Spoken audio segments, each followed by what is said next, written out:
तो बच्चे लोग लास्ट टाइम में हम लोगों ने यहाँ ये वाला कर लिया था, काइनेटिक फ्रिक्शन क्या होता है, स्टैटिक फ्रिक्शन क्या होता है, कोफिशिएंट ऑफ काइनेटिक फ्रिक्शन क्या होता है, कोफिशिएंट ऑफ स्टैटिक फ्रिक्शन क्या होता है। अब जो है उसके यहाँ से हम लोगों को स्टार्ट करना था एग्जाम्पल 3.6 से, तो यहाँ से आज की क्लास में स्टार्ट करते हैं। ठीक है, चलिए। और 2 kg block is resting on a horizontal surface. ठीक है, तो 2 kg का ब्लॉक है, हॉरिजॉन्टल सरफेस पे वो रेस्ट कर रहा है। The coefficient of static friction between the surface in contact is 0.25।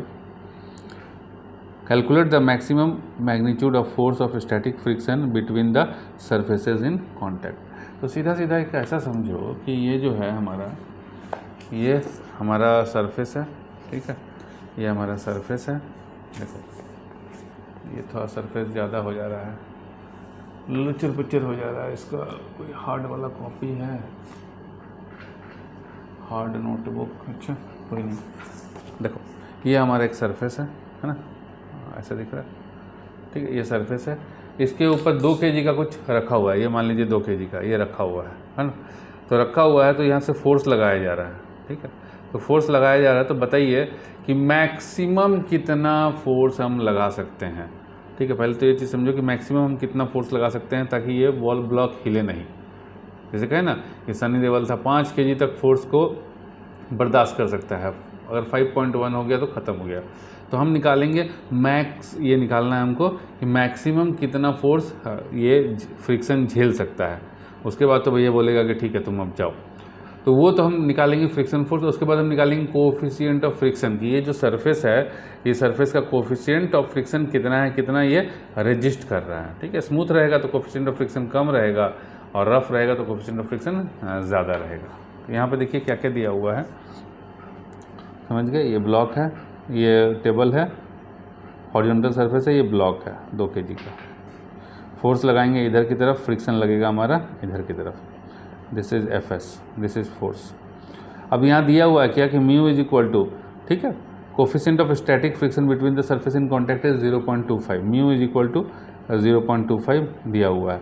तो कह रहा है कि मैक्सिमम कितना फोर्स आप लगा सकते हैं जिससे कि ये ब्लॉक जो है वो हिले नहीं।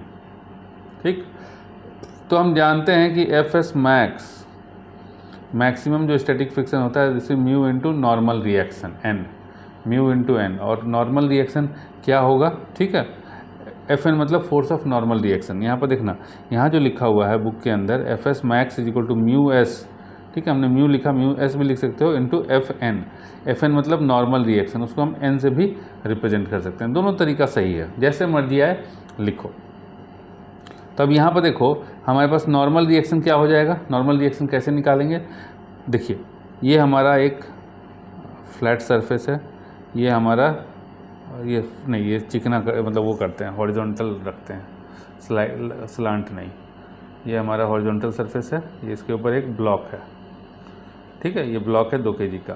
तो इसका जैसे ये नीचे की तरफ फोर्स लगाएगा, mg दबा रहा है अपने वजन से, तो ये जो फोर्स है, ये जो ब्लॉक है, ये जो सरफेस है, ये सरफेस इसको बोलेगा ऊपर रहो, ऊपर की तरफ धक्का देगा इसको, ये जो है ऊपर की तरफ धक्का देगा, तो ऊपर की तरफ इधर की तरफ, that is Fn normal reaction. And दोनों फोर्स इक्वल है, जितना आप दबाइएगा किसी को सेम फोर्स है वो भी आपको दबाएगा। सो Fn इक्वल टू mg। ठीक है, तो यहाँ पे आ गया हमारा Fn इक्वल टू mg। तो अब देखिए यहाँ से इसको हटा देते हैं सबको। अब क्या है कि Fs max is equal to mu into Fn, mu S into Fn। Mu S की वैल्यू दी हुई है 0.25।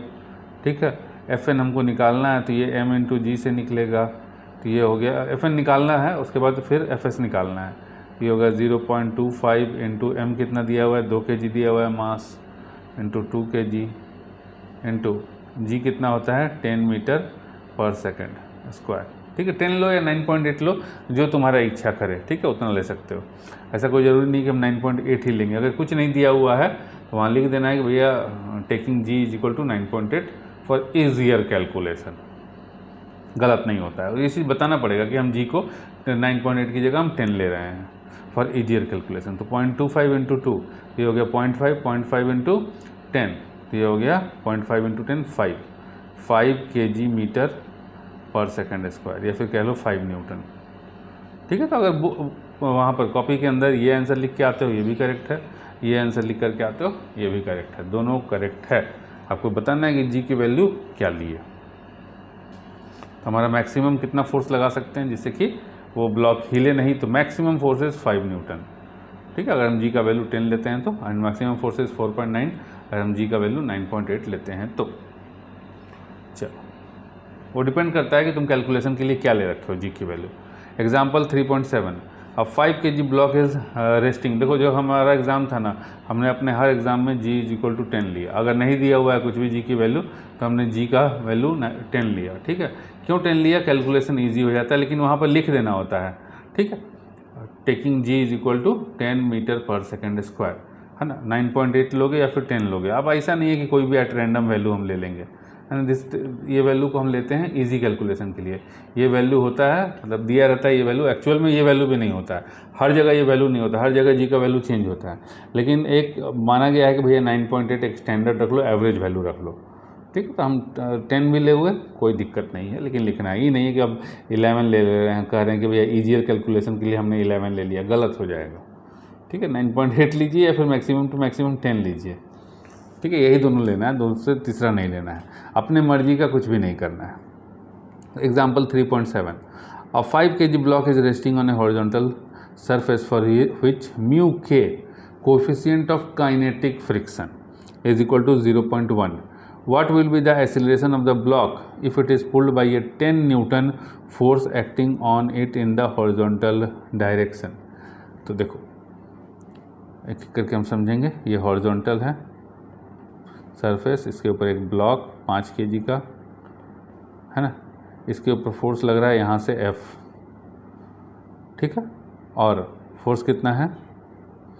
पुल खींचा जा रहा है ना, खींचा जा रहा है, इसके ऊपर फोर्स जो है इसको खींचा जा रहा है। तो इधर से खींचिए, अगर हम इधर से खींचना चाहते हैं तो इधर से खींचते हैं।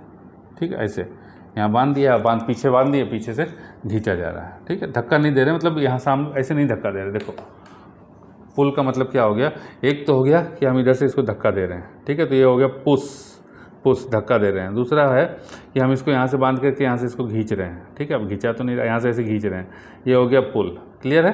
तो ये हो गया पुश, ये हो गया पुल। अब यहाँ से देख लो, यहाँ से देख लो, ठीक है, यहाँ से ये हो गया पुश, बढ़ रहा है उधर ही, इधर से अगर हम खींचते हैं तो पुल, और इधर से पीछे की तरफ से धक्का देते हैं तो पुश। क्लियर है? पुश और पुल में, और जो डायग्राम बनेगा वो पुश का अलग बनेगा, पुल का अलग बनेगा। So this diagram is for pull, खींच रहे हैं, और इधर पीछे ऐसे लगाएंगे तो ये डायग्राम हो गया पुश का। ठीक है, तो म्यू के दिया हुआ है 0.1। What will be the acceleration of the block if it is pulled by a 10 Newton force? तो फोर्स हो गया 10 न्यूटन का, खींचा जा रहा है। म्यू के की वैल्यू है 0.1। तो अब यहाँ पे एक चीज़ ध्यान देना, ठीक है, जो इसमें फ्रिक्शनल फोर्स लगेगा एफ के, क्योंकि चल रहा है ना, तो फ्रिक्शनल फोर्स लगेगा, ये हो जाएगा म्यू के इंटू एन, या फिर कह लो एफ एन, म्यू के into F N, normal reaction F N. ठीक है, तो हमारा म्यू के तो दिया हुआ है, एफ एन हमको निकालना है, नॉर्मल रिएक्शन। तो जितना ये फोर्स इधर नीचे की तरफ लगाएगा एम जी, उतना ही फोर्स इसके ऊपर की तरफ एफ एन लगेगा एम जी। तो यहाँ हो गया एफ के इज इक्वल टू, ये हो गया 0.1 इंटू 4, ये जो है एफ एन हो गया एम इंटू जी, एम इंटू जी, तो ये हो गया 0.1 इंटू एम कितना है 5 kg, जी कितना है हमने लिया 10 मीटर पर सेकंड स्क्वायर। तो ये हो गया 10 और 0.1 ख़त्म हो जाएगा, 1 बचेगा, तो ये हो गया 5 kg मीटर पर सेकंड स्क्वायर। तो कह लें इसको 5 न्यूटन। तो फोर्स को ओवरकम करने के लिए, मतलब 10 kg का फोर्स लगा रहे हैं, तो उसमें से 5 kg का फोर्स वो हो जा रहा है, उसमें चला जा रहा है, फ्रिक्शन को ओवरकम करने में चला जा रहा है। तो बाकी का जो नेट बच गया, ठीक है जी, देखिए 5 kg फ्रिक्शन में चला गया ना। तो अब यहाँ पर देखिए कैसे समझ में आएगा, इसको ऐसे समझिए कि 10 kg के फोर्स से हम इसको खींच रहे हैं इधर की तरफ, 5 kg का फोर्स इधर फ्रिक्शन जो है रोक रहा है अपोजिट डायरेक्शन में, तो इधर में लगेगा 5 kg, F N is equal to 5 newton. ठीक, अब जो है हमारा कह रहा है कि भाई तो अब किस फोर्स से ये खींचा जा रहा है, खींचा तो जा रहा है क्योंकि इधर से ज़्यादा फोर्स लग रहा है, इधर ज़्यादा फोर्स लग रहा है, इधर कम फोर्स लग रहा है, मतलब कि जो नेट फोर्स हो गया वो 5 न्यूटन का हो गया इस डायरेक्शन में। So F net is equal to F minus Fn। So ये हो गया 10 न्यूटन माइनस 5 न्यूटन, ये हो गया हमारा 5 न्यूटन का नेट फोर्स लगा। अब हम जानते हैं कि force is equal to mass into acceleration होता है, ठीक है। तो F नेट हो जाएगा m इंटू ए। सो मास कितना दिया हुआ है 5 kg, एक्सेलरेशन का पता नहीं, और यहाँ दिया हुआ है 5 न्यूटन मतलब 5 kg metre per second square. ये 5 kg काट दो, ठीक है, ये बच गया। This implies A is equal to 1 metre per second square. तो एक्सेलरेशन कितना आ गया 1 मीटर पर सेकेंड स्क्वायर, ठीक है। तो एक्सेलरेशन हो जाएगा 1 मीटर पर सेकेंड स्क्वायर। अब डायरेक्शन कौन सा होगा, in the direction of force applied, इसी डायरेक्शन में लग रहा है। क्लियर है बच्चे, ये समझ में आ गया, बताना जल्दी। एक चीज़ क्लियर हो गया, इसको छाप लो फटाफट।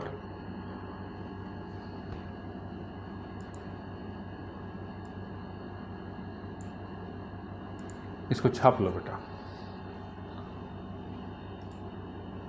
हाँ छाप लो इसको, ठीक है, छापो फटाक से। हाँ 1.02 क्योंकि वो 9.8 लिया हुआ है ना, यहाँ पे 9.8 लिया हुआ है बेटा, हमने 10 लिया ना, यहाँ 9.8 लिया हुआ है। फॉर ईजियर कैलकुलेशन हमने 10 लिया है और वहाँ पर लिख देना है।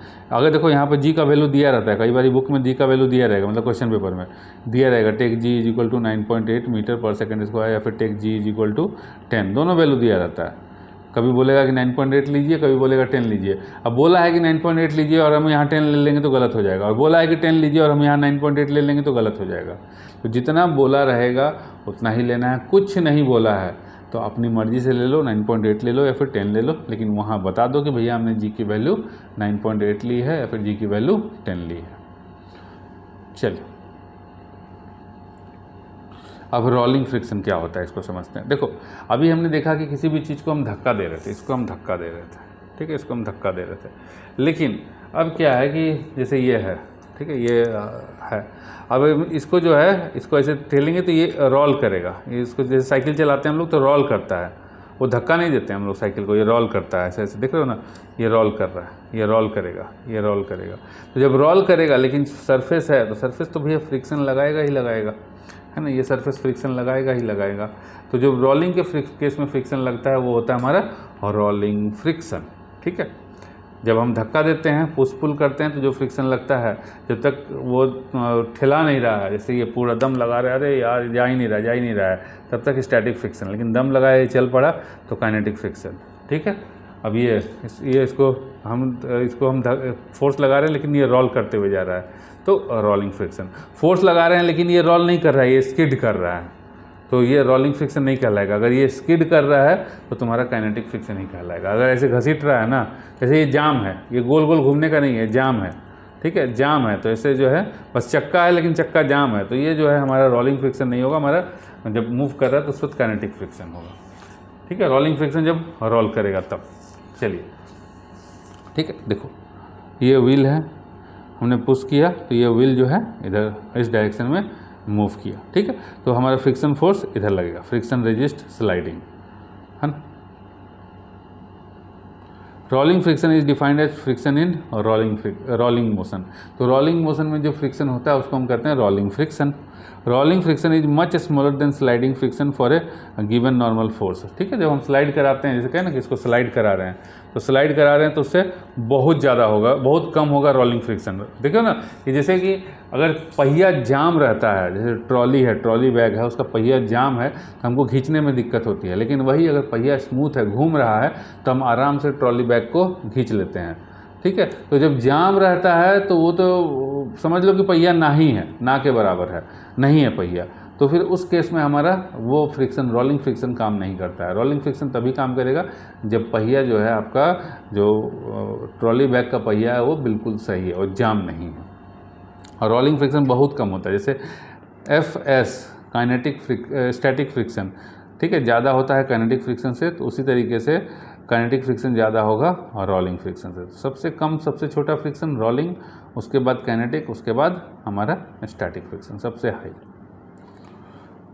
दैट इज़ वाई पुशिंग और pulling object such as carts on wheels is much easier. तो जब हम धक्का देते हैं, ठीक है, जिसमें चक्का लगा रहता है, धक्का देते हैं तो आराम से आगे बढ़ जाता है। अब जैसे मान लो कि ट्रक है ना, ट्रक का चक्का निकाल दिया जाए, ट्रक का चक्का निकाल दिया जाए, नो डाउट ट्रक हल्का हो जाएगा भैया। 4 चक्के का वजन जो है, 4 नहीं, 4 ट्रक में कम से कम 6 चक्के का ट्रक होता है। तो 6 चक्के वाला अगर ट्रक है तो अगर 6 चक्का अगर हम ट्रक का निकाल दें, ठीक है, नो डाउट ट्रक के चक्के का वजन बहुत ज़्यादा होता है ट्रक का, वो हल्का हो जाएगा ट्रक, लेकिन ठेल नहीं पाओगे, ठीक है। 50 आदमी भी आके उस ट्रक को, अगर हेवी ट्रक है तो ठेल नहीं पाएगा। लेकिन वही अगर ट्रक के अंदर व्हील्स लगा हुआ है, व्हील्स लगा हुआ है, ठीक, और व्हील्स लगा हुआ है तो 5 आदमी भी उस ट्रक को आराम से ठेल लेगा, है ना। तो दैट इज़ वाई पुशिंग और pulling object such as carts on wheels is much easier. तो जो भी चीज़ व्हील्स पे रहता है उसको हम आराम से पुश या पुल कर लेते हैं। The motion of a wheel is different from sliding motion. तो जो मोशन ऑफ व्हील का होता है वो डिफरेंट होता है स्लाइडिंग मोशन से। It is a rolling motion, ये होगा हमारा रोलिंग मोशन हो गया, ठीक है। The friction in the case of rolling motion is known as rolling friction. तो रोलिंग मोशन के केस में जो फ्रिक्शन लगता है उसको हम कहते हैं rolling friction. Rolling friction is about 1/100 of the sliding friction between steel and steel. तो स्टील के ऊपर, जैसे मान लीजिए कि स्टील का सरफेस है, स्टील का सरफेस है, जैसे इसको समझो, ये स्टील का सरफेस है, ठीक है, और इसके ऊपर हम ट्रॉली लेके जा रहे हैं जिसमें स्टील का पहिया लगा हुआ है, तो ठीक है, तो अब उसको ट्रॉली को घसीटते हुए ले जा रहे हैं। ध्यान देना, ध्यान से सुनना बेटा, ये स्टील का सरफेस है, ये ट्रॉली है, ठीक है, इसमें चक्का लगा हुआ है। कैसा चक्का लगा हुआ है? स्टील का चक्का लगा हुआ है। हम इसको ऐसे रोल कराते हुए जा रहे हैं। तो जब हम रोल कराते हुए जाते हैं, ठीक है, तो जो फ्रिक्शन लगेगा, एक है कि ये इसको ऐसे रख दिए, अब इसको धक्का दे रहे हैं, ठीक है, एक धक्का दे रहे हैं, तो मान लो कि यहाँ पर जो धक्का दे रहे हैं 100 आदमी मिलके धक्का दे रहा है, तब जाकर के ये खिसक रहा है, तब जाके ये हिला। और वहीं पर इसको अगर ऐसे ट्रॉली जैसा बना लिए तो एक आदमी इसको खींच लेगा, है ना। तो 100 गुना ज़्यादा static friction is 100 times much more than rolling friction, ठीक है। तो रोलिंग फ्रिक्शन है 1/100 टाइम्स ऑफ आप तुम्हारा स्टैटिक फ्रिक्शन या फिर स्लाइडिंग फ्रिक्शन। स्लाइड तो तभी करेंगे ना जब वो रखा हुआ है, उसको धक्का दे रहे हैं, ठीक है। खींचना है, अगर रोल कराना है तो स्लाइड नहीं कराना है। तो स्टील के बीच में स्लाइडिंग फ्रिक्शन जो है वो rolling friction is 1/100 of the sliding friction, ठीक है। समझ लीजिए कि स्टील का सरफेस है, उसके ऊपर स्टील का बक्सा रखा हुआ है, उस बक्से को ठेलने में 100 आदमी लग रहा है, तो अगर उसी बक्से में चक्का लगा दें हम तो एक आदमी कर लेगा। Coefficient of rolling friction mu r 0.006 for steel. देख रहे हो कितना कम है स्टील के लिए 0.006, जहाँ पर म्यू के वगैरह जो हम लोग देखा था वो 0.1, कहीं पर mu s is equal to 0.25 इस तरीके से आ रहा था। ये 0.006 फॉर स्टील एंड स्टील है, ठीक है। एंड 0.02 से लेकर 0.04 फॉर रबर ऑन कंक्रीट। अब कंक्रीट के ऊपर जो अब रियल वाला सिचुएशन ये आ गया कि कंक्रीट सरफेस के ऊपर जो हम ट्रॉली घींचते हैं, ट्रॉली बैग घींचते हैं, उस ट्रॉली बैग में जो हमारा लगा रहता है चक्का, वो रबर का चक्का होता है, ठीक है, रबर का चक्का होता है। तो रबर के चक्के को जब घींचते हैं तो हमारा ये रहा। अगर स्टील का चक्का लगा रहेगा और स्टील पे खींचेंगे तो बहुत आराम से खींचाएगा, एकदम आराम से मक्खन की तरह भागेगा, ठीक है। लेकिन अगर हमारा तो कंक्रीट का सरफेस है और उस पर रबर का चक्का लगा हुआ है, तो ये रहा हमारा कोएफिशिएंट ऑफ रोलिंग फ्रिक्शन। ये फिर भी ये काइनेटिक फ्रिक्शन और स्टैटिक फ्रिक्शन से बहुत ज़्यादा कम है। The primary cause of this friction is that the energy of deformation is greater than the energy of recovery, ठीक है। तो इस फ्रिक्शन का प्राइमरी कारण क्या है कि जो एनर्जी ऑफ डिफॉर्मेशन होता है, जब किसी भी चीज़ को हम दबाएंगे, ठीक है, किसी भी चीज़ को हम दबाते हैं, जैसे कि मान लो कैसे बताएं हम, हाँ, जैसे ये है, अगर हमने इसको दबाया, ठीक है, दबाया, तो दबाने के बाद क्या है, दबाया तो ये डिफॉर्म हुआ, देखना ये दबाया तो डिफॉर्म हुआ, दिख रहा है ना, दबाया तो डिफॉर्म हुआ, ये तुरंत बाकी अपना जो है तुरंत ये एक्शन में आ जा रहा है, ठीक है, तुरंत ही एक्शन में वापस अपने पोजीशन पे आ जा रहा है। तो दबाने से डिफॉर्म हो रहा है, तुरंत ही अपने एक्शन पे आ जा रहा है। तो वही चीज़ कह रहा है कि जब आप किसी चीज़ को धक्का देते हैं, ठीक है, उसको नुकसान होता है, वियर एंड टियर होता है। तो मतलब डिफॉर्म, किसी भी चीज़ को हम डिफॉर्म करते हैं तो उसके बाद क्या हो गया कि डिफॉर्म कर दिए, लेकिन ये तुरंत रिकवर कर गया। तो जो हमारा रोलिंग के केस में है कि भाई एनर्जी ऑफ डिफॉर्मेशन, ठीक है, दबाने जो हम डिफॉर्म हो रहा है वो तुरंत अपने आप को रिकवर कर रहा है। That in case of friction is that the energy of deformation is greater than the energy of recovery, ठीक है। तो ये अपने आप को जो एनर्जी ऑफ डिफॉर्मेशन है वो ज़्यादा है एनर्जी ऑफ रिकवरी से। तो हो रहा है तभी हो रहा है, नहीं तो देखो अगर ज़्यादा नहीं होगा, मान लो कि इसको हमने दबाया, ठीक है, दबाया और ये पूरा का पूरा 100% रिकवर कर गया, ठीक, तो फ्रिक्शन होगा ही नहीं। जैसे कि 100% रिकवर कर गया मतलब जैसे कि अब ये हमारा शीशे का है, ठीक है, अगर शीशे के ऊपर हम कोई चीज़ को ठेलेंगे तो जितना फोर्स से हम ठेलेंगे उतना ही फोर्स से वो आगे बढ़ेगा, तो नो लॉस। जिस फोर्स से हमने उसको दबाया, डिफॉर्म किया, उसी फोर्स से वो आगे बढ़ गया, रिकवर कर लिया, ठीक है, सेम फोर्स। तो यहाँ पर हमारा कोई फ्रिक्शन रोल नहीं कर रहा। लेकिन वही अगर कंक्रीट के सरफेस पे, अगर जैसे अपने घर में मान लीजिए कि कंक्रीट का सरफेस है, बाहर मैदान जो है घास का है, उस पर अगर हम किसी को दबाएंगे तो डिफॉर्म करेंगे, तो अगर हम दबाएंगे तो उसको रिकवर करने में टाइम लगेगा, ठीक है, रिकवर उसको टाइम लगेगा। तो जो हमारा डिफॉर्मेशन का फोर्स है, जिस फोर्स से हम उसको दबा रहे हैं, वो फोर्स ज़्यादा है, रिकवरी का फोर्स कम है। यही इसका कॉन्सेप्ट है, ठीक है। बाकी सब के केस में तो फिर और ज़्यादा है, डिफॉर्मेशन और ज़्यादा है, रिकवरी और कम है। लेकिन रोलिंग केस में भैया फ्रिक्शन नहीं होना चाहिए, लेकिन होता है। क्यों होता है? वो कारण है कि energy of deformation is greater than the energy of recovery. Also there is an adhesive force between the two surfaces which needs to be overcome constantly. और दो ऐसा भी होता है ना कि भैया दो सरफेस के बीच में जैसे कहें ना कि ये मान लो कि ये है, तो इसके ऊपर जो एटम्स हैं भैया, एटम्स में ऐसे बाहर तो निकला होगा ना, ऐसा तो नहीं होता कि कोई भी चीज़ परफेक्टली स्मूथ नहीं होता। इसमें इलेक्ट्रॉन्स होगा ना, बाहरी सरफेस पे इलेक्ट्रॉन्स तो होगा, है ना, ऐसे है, घूम रहा है इलेक्ट्रॉन्स है, अब दिख नहीं रहा है, वो मान लिए दिख नहीं रहा, हमको भी नहीं दिख रहा है, तुमको भी नहीं दिख रहा है, ठीक है सर। व्हील में जितना हवा होगा उतना ही बेहतर रिजल्ट होगा। हाँ, तो वो तो सीधी सी बात है कि भैया जो व्हील में जितना बेहतर, रोलिंग फ्रिक्शन है ना, रोलिंग फ्रिक्शन है, क्योंकि अगर हवा कम होगा तो रोलिंग फ्रिक्शन की जगह वो प्लेस ले लेता है तुम्हारा काइनेटिक फ्रिक्शन और स्टैटिक फ्रिक्शन। तो जितना कम, एकदम कम एरिया रहता है उस पर कॉन्टैक्ट पे, तो देखो हमारा स्टैटिक फ्रिक्शन, ध्यान देना, हमारा स्टैटिक फ्रिक्शन और kinetic friction area of contact पे डिपेंड नहीं करता है, लेकिन rolling friction area of contact के ऊपर डिपेंड करेगा, ठीक है। जितना ज़्यादा मान लीजिए कि एकदम चपटा हो जाएगा व्हील, ठीक है, उसको ठेलिएगा तो दिक्कत होगा, लेकिन जो व्हील है एकदम यूनिफॉर्म है तो उसको इस तरह का है व्हील, एकदम बढ़िया, ठीक है, तो इसमें कोई दिक्कत नहीं आएगा। लेकिन यही अगर हवा इसका कम हो जाए तो वो ज़्यादा एरिया में चिपक जाएगा ना, फिर हमको दिक्कत होगा। जैसे कि जिस साइकिल में हवा कम है उसको चलाने में दिक्कत होती है, जिस साइकिल में हवा भरा रहता है उसको चलाने में स्मूथनेस होता है, तो वैसे ही समझिए। तो दो पार्टिकल के बीच में एडहेसिव फोर्स भी होता है, ठीक है, and there is an adhesive force between the two surfaces. कोई भी दो सरफेस रहेगा उसमें एडहेसिव फोर्स रहता है, अपने वो खींचने की कोशिश करता है, ठीक है, चिपकने की कोशिश करता है। तो भैया चिपकेगा तो वो भी तो अपना फोर्स लगा रहा है, तो उसको भी तो ओवरकम करना है, तो फ्रिक्शन, उसी को हम फ्रिक्शन में ले लेते हैं, काउंट करते हैं, ठीक। The amount of friction is based on the variety of factors such as. अब देखिए फ्रिक्शन जो है किस किस फैक्टर पे डिपेंड करता है। The quality of the sliding body, sliding body का क्वालिटी कैसा है। The quality of the surface, अब सरफेस जो है, अब quality of the sliding body मतलब स्टील के ऊपर, स्टील अगर सरका रहे हैं तो आराम से सरकेगा। स्टील के ऊपर अगर रबर का लेकर के चल रहे हैं, मान लीजिए कि कोई रबर का वो चक्का लगा हुआ है, तो रबर का चक्का जो है चिपकेगा, वो इतना स्मूथली नहीं चलेगा, ठीक है, जितना स्मूथली स्टील का जो चक्का है वो चलेगा। The quality of the surface, अब सरफेस जो है, मान लीजिए कि स्टील के ऊपर स्टील का चला रहे हैं तो एकदम आराम से चलेगा। अब है स्टील का, हम चक्का तो स्टील का लगा लिए, लेकिन सरफेस जो है वो उसका है, कंक्रीट का है, तो थोड़ा सा मेहनत लगेगा, ठीक है। अब लोड कितना है इस पर भी डिपेंड करता है, नॉर्मल रिएक्शन हो जाएगा ना, लोड जितना ज़्यादा होगा उतना ज़्यादा हमको फोर्स लगाना पड़ेगा, नॉर्मल रिएक्शन यहाँ भी लगेगा, फ्रिक्शन है तो नॉर्मल रिएक्शन लगना ही लगना है। Diameter of the rolling object, rolling object का डायमीटर कितना है, ठीक है। Surface area of the body, देखो यहाँ पर आ गया ना, surface area of the body, तो सरफेस एरिया कितना है उस बॉडी का, ठीक है। तो ये जो है सारा चीज़ डिपेंड करेगा हमारा ये।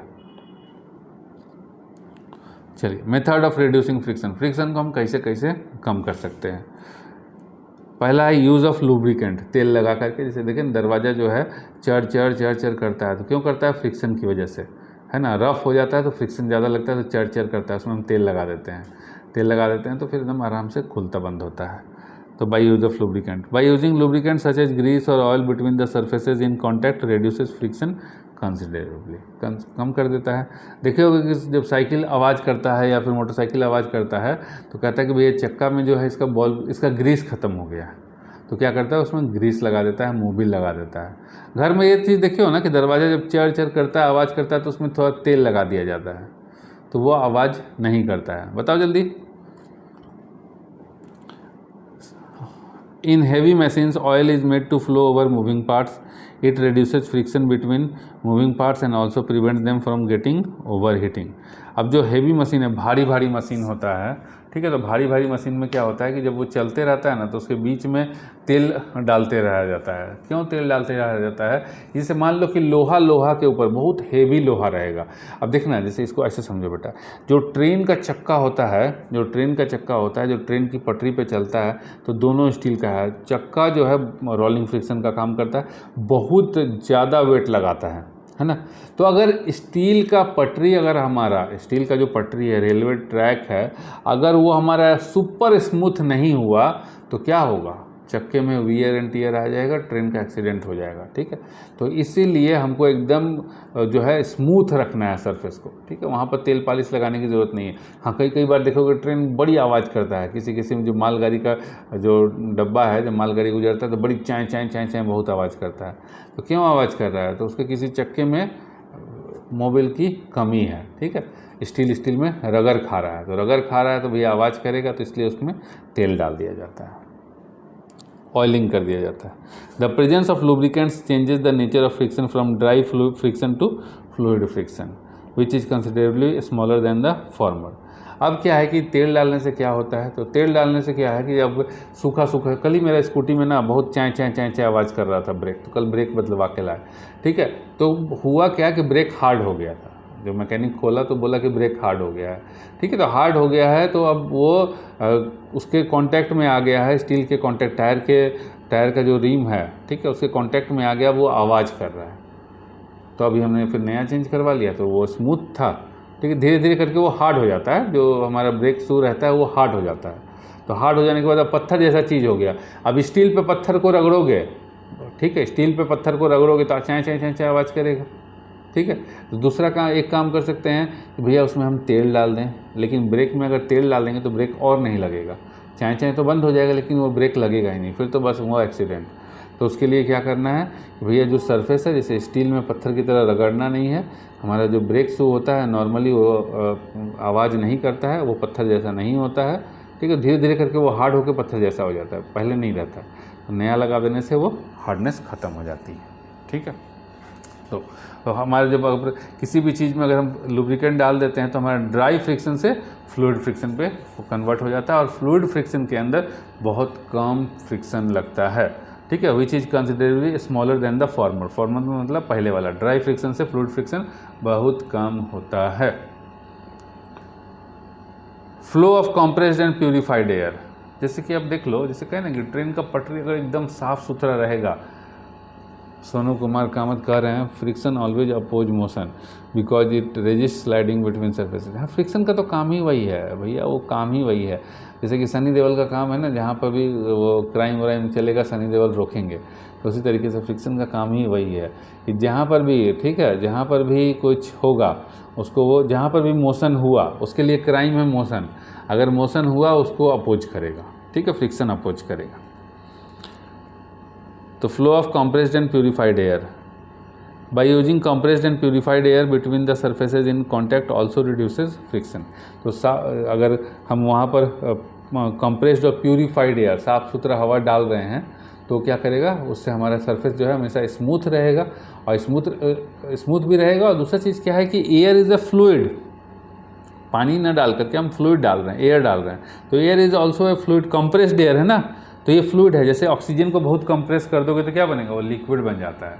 तो उसी तरीके से जब हम एयर को बहुत तेज़ी से कंप्रेस कर देते हैं तो ये भी तो एक फ्लूइड है, लिक्विड टाइप का है। तो अगर हम उसको डालेंगे तो हमको पता ही है कि भैया ड्राई फ्रिक्शन से लिक्विड फ्रिक्शन कम होता है। जैसे कि स्टैटिक से काइनेटिक कम, काइनेटिक से रोलिंग बहुत ज़्यादा कम, और रोलिंग के अंदर भी ड्राई फ्रिक्शन से फ्लूइड फ्रिक्शन और ज़्यादा कम।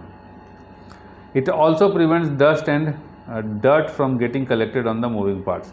तो हवा डालते रहने से क्या होता है कि जो डस्ट और डर्ट है वो भी साफ़ होते रहता है। ठीक है, धूल मिट्टी आएगा तो भैया हमारा फ्रिक्शन होगा, तो धूल मिट्टी हटते रहता है। अब देखो ये बॉल बियरिंग ये लगा रहता है साइकिल में, स्कूटर में, मोटरसाइकिल में, कार में, सब में लगा रहता है, इसी से चलता है। कोई भी मूविंग पार्ट देखोगे, मैकेनिकल मूविंग पार्ट, उसमें ये रहता ही रहता है।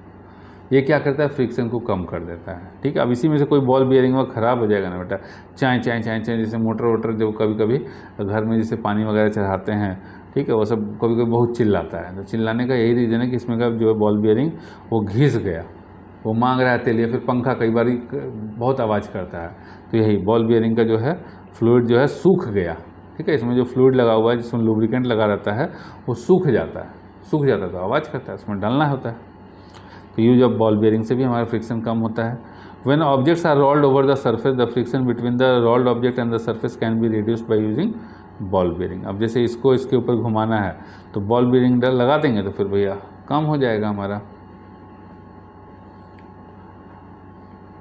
Method of increasing friction. अब देखिए फ्रिक्शन को हम इंक्रीज कैसे कर सकते हैं, ये तो हो गया कि कम कैसे कर सकते हैं, कंप्रेस्ड एयर से, लुब्रिकेंट से, यूज ऑफ बॉल बियरिंग से कम कर सकते हैं। ठीक है, अब जो है बढ़ा कैसे सकते हैं, बढ़ाना भी ज़रूरी है कहीं कहीं पर। जैसे कि है ना कि आप बर्फ़ पे नहीं चल पाइएगा, क्यों नहीं चल पाइएगा, वो फ्रिक्शन नहीं होता, कम फ्रिक्शन होता है, बहुत कम, नहीं चल पाएंगे, गिर जाएंगे, स्लिप कर जाएंगे, तो वहाँ पर फ्रिक्शन हमको बढ़ाना पड़ेगा। तो कैसे बढ़ाएंगे, स्पाइक वाला शूज़ पहन लेंगे। ठीक है, तो चलो देखो, to increase friction the surface in contact have to be made rough, surface को रफ बनाना पड़ेगा। तो स्पाइक वाला शूज, ऐसे वाला शूज पहन लीजिएगा ना, जूता जिसमें कि स्पाइक है, तो ये जो है रफ हो गया, तो ये जो है वो जा के उसमें चुभ जाएगा।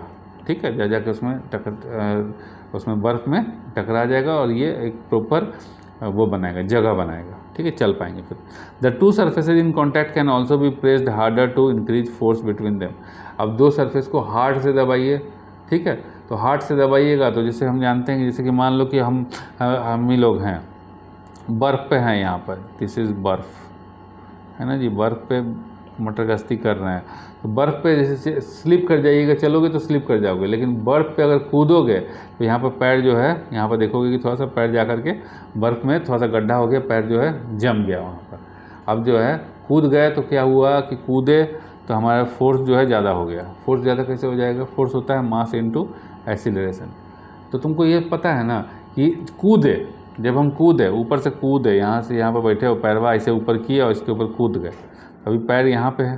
ठीक है, तो यहाँ पर लगेगा हमारा मास, यहाँ पर हमारा जो फोर्स होगा वो ज़्यादा हो जाएगा। कैसे ज़्यादा हो जाएगा, फोर्स हम जानते हैं कि normal reaction is m into a, लेकिन इस केस में जैसे ही कूदा तुमने तो normal reaction m into a ही होगा, लेकिन यहाँ पर जो a की वैल्यू होगी वो g से ज़्यादा की वैल्यू होगी। क्यों ज़्यादा की होगी, क्योंकि हम जानते हैं कि जैसे ही अगर हमने कूदा तो v is equal to u plus g t होता है। तो अभी हम चुपचाप खड़े हैं तो v इज इक्वल टू क्या हो गया, g इंटू टी। तो ये जो है सीधा सीधा v by t is equal to acceleration equal to g के बराबर। लेकिन जैसे ही हमने कूदा तो कूदने के बाद क्या हो जाता है, v is equal to u plus g t. Acceleration निकालना है तो v बाई टी, इसको बाई टी कर दो।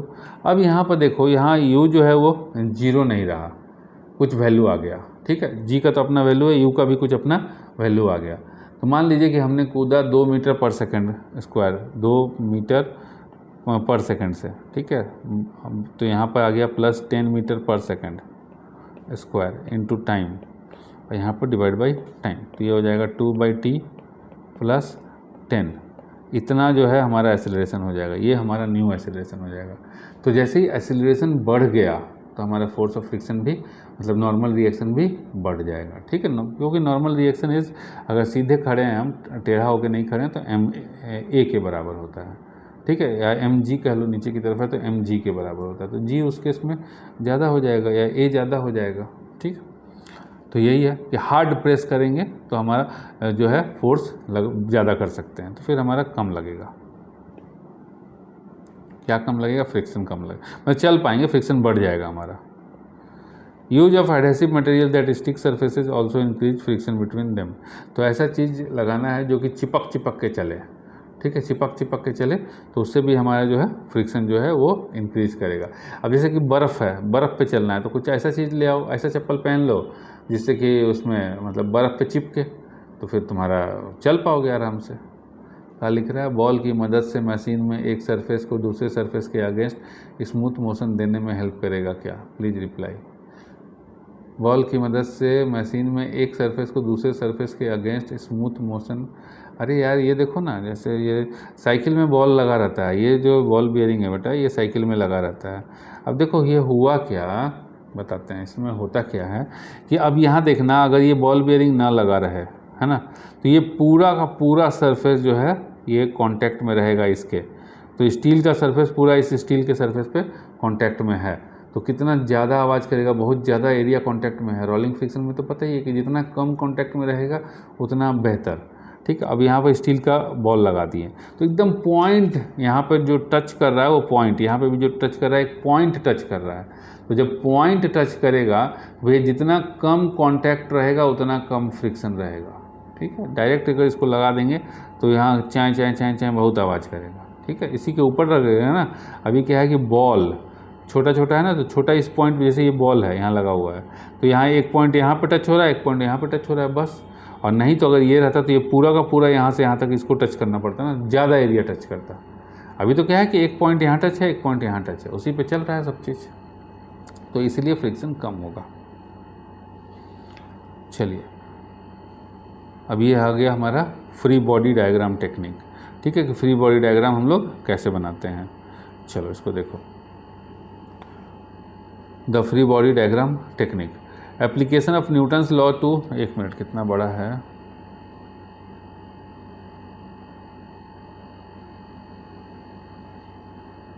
चलो करो कोई बात नहीं, हो जाएगा। The free body diagram technique, the application of Newton's law to solve problems in mechanics becomes easier by the use of free body diagram technique. तो जो है अभी न्यूटन्स लॉ या फिर जो भी है, मतलब मैकेनिक्स के अंदर हमको क्वेश्चन सॉल्व करने में फ्री बॉडी डायग्राम से बहुत हेल्प मिल जाता है।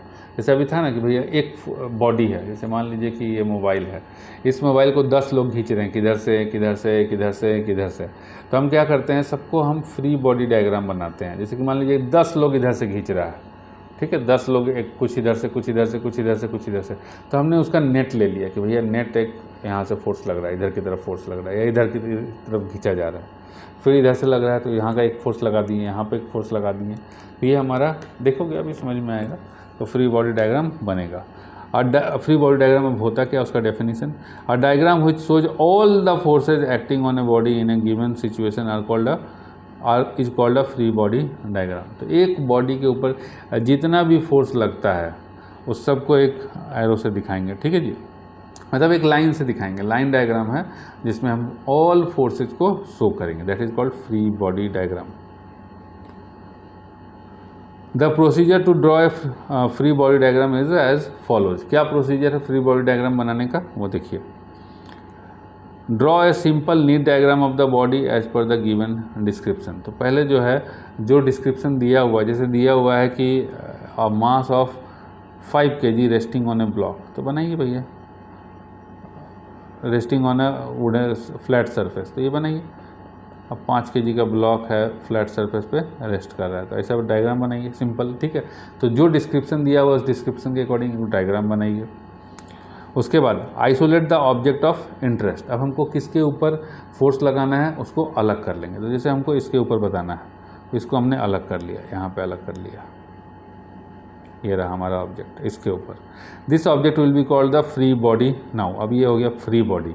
अब फ्री बॉडी क्यों, क्योंकि हमने इसको अलग कर दिया, यहाँ से इसको आज़ाद कर दिया, भैया तुम आज़ाद हो। ठीक है, तो इसलिए free body. Consider all external forces acting on the free body and mark them by arrows touching the free body with their line of action clearly. अब जितना भी इसमें फोर्स लग रहा है, जैसे कि ये इसका फोर्स नीचे की तरफ लगेगा mg, ये जो है ऊपर की तरफ धक्का देगा, कौन सा नॉर्मल रिएक्शन, तो हम बनाएंगे। ठीक है, केवल अभी सिंपल पोजीशन में रखा हुआ है, तो इधर mg और इधर जो है नॉर्मल रिएक्शन fn लगेगा। ठीक है, इस केस में अभी ये सिंपली रखा हुआ है, इसको उठा के यहाँ रख देते हैं, देखो ऐसे यहाँ पे अभी सिंपली रखा हुआ है, अभी कुछ नहीं कर रहा है ये, तभी रखा हुआ है, कोई फोर्स नहीं लग रहा साइड से, तो एक फोर्स इधर नीचे की तरफ mg लग रहा है। ठीक है, और चूँकि ये इसके ऊपर दबा रहा है mg फोर्स से, तो ये भी इसको ऊपर ठेल रहा है नॉर्मल रिएक्शन से, उतना ही फोर्स है, तो नॉर्मल रिएक्शन ऊपर की तरफ, ये हो गया फोर्स। ठीक, तो जितना भी फोर्स लगेगा, अभी तो 2 ही लग रहा है तो हमने 2 ही बनाया। उसके बाद क्या करेंगे, now apply Newton's second law sigma F equal to m a. अब इसमें हम अप्लाई करेंगे न्यूटन्स का सेकंड लॉ कि भैया जो नेट फोर्स होता है that is in the direction of acceleration, है ना, net force acting on the body is in the direction of acceleration, या फिर सम ऑफ ऑल द फोर्सेस। ये नेट फोर्स ही हो गया, सिग्मा एफ का मतलब नेट फोर्स। यहाँ पर सब फोर्स को जब हम प्लस करेंगे तो हमको मिलेगा, देखो अब यहाँ पर सिग्मा का मतलब होता है प्लस, लेकिन हम जानते हैं कि फोर्स एक वेक्टर क्वांटिटी है, तो हम अगर ऑल फोर्सेस को प्लस करेंगे तो हमको मिलेगा नेट फोर्स। ठीक है,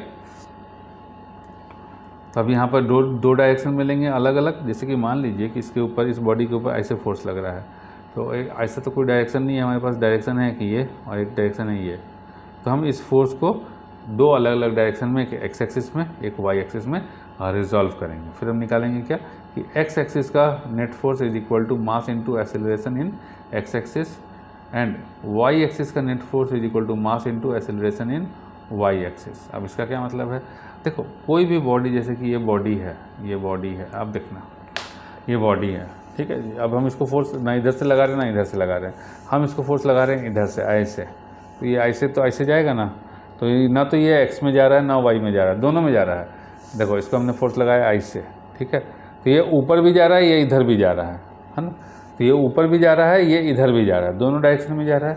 तो अब इसको हमने फोर्स लगाया ऐसे, ध्यान देना फिर से, इसको हमने फोर्स लगाया ऐसे, ये ऊपर भी जा रहा है इधर भी जा रहा है।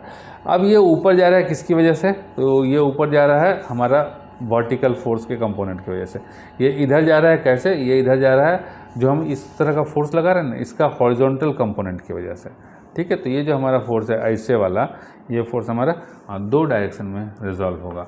ऐसे जब हम लगा रहे हैं तो एक तो इधर से लगा रहे हैं और एक हम इधर की तरफ लगा रहे हैं, ठीक है, दोनों तरफ लगा रहे हैं, तभी तो ये ऊपर जा रहा है। देखो ऐसे ऐसे हम ऊपर की तरफ भी लगा रहे हैं, हम इस साइड भी लगा रहे हैं, ठीक है, हॉरिजॉन्टल भी लगा रहे हैं, वर्टिकल भी लगा रहे हैं। चलिए अब पॉइंट्स कुछ ध्यान रखने वाली points to remember. A net force must be acting on the object along the direction of motion. तो नेट फोर्स जो है किस डायरेक्शन में काम करना चाहिए भैया, जिस डायरेक्शन में मोशन होगा। अब मान लीजिए कि हम फोर्स लगा रहे हैं इधर, अब बॉडी इधर चल रहा है, तो ऐसा हो ही नहीं सकता। जिस डायरेक्शन में नेट फोर्स लगेगा उसी डायरेक्शन में बॉडी का मोशन होगा। अब देखिए ये आदमी जो है पहाड़ी पे चढ़ रहा है, ठीक है, तो पहाड़ी पे चढ़ रहा है तो इसके ऊपर क्या क्या फोर्स लगेगा। तो अब यहाँ पैर से अपना रोका, एक तो ये ऊपर की तरफ जा रहा है, ठीक है जी, एक नीचे की तरफ इसको अर्थ खींच रहा है, ठीक है।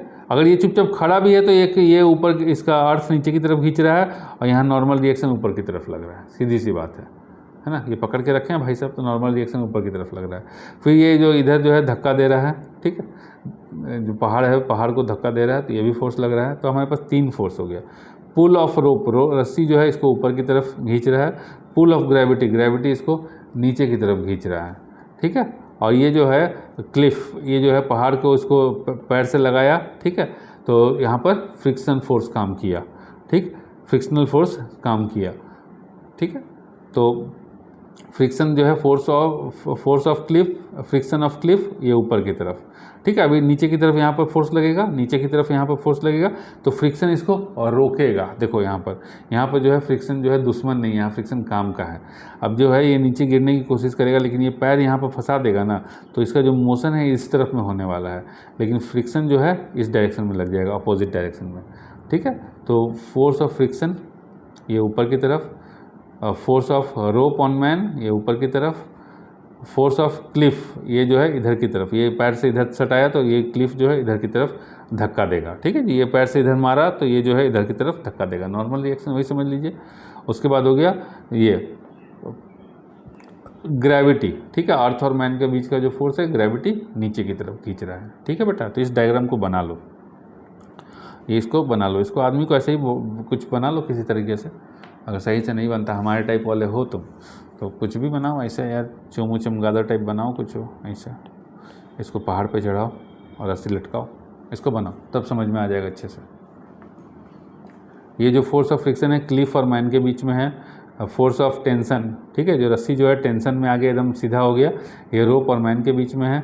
फोर्स ऑफ नॉर्मल रिएक्शन ये क्लिफ और मैन के बीच में है, और फोर्स ऑफ ग्रेविटी ये अर्थ और मैन के बीच में है। जल्दी बनाइए, बना के हाँ करिए, यस बनाइए, बना के यस करो।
हो जाता है तो बताओगे बेटा,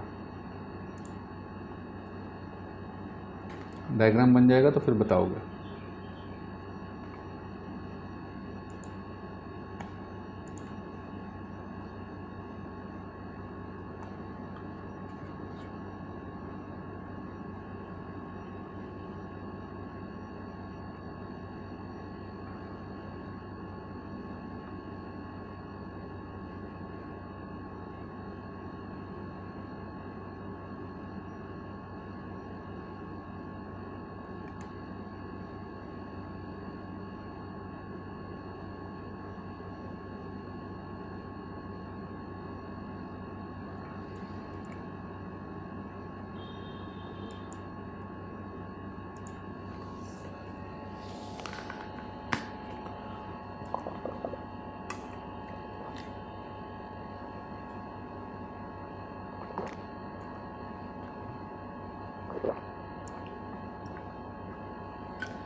हो गया है ना, ठीक।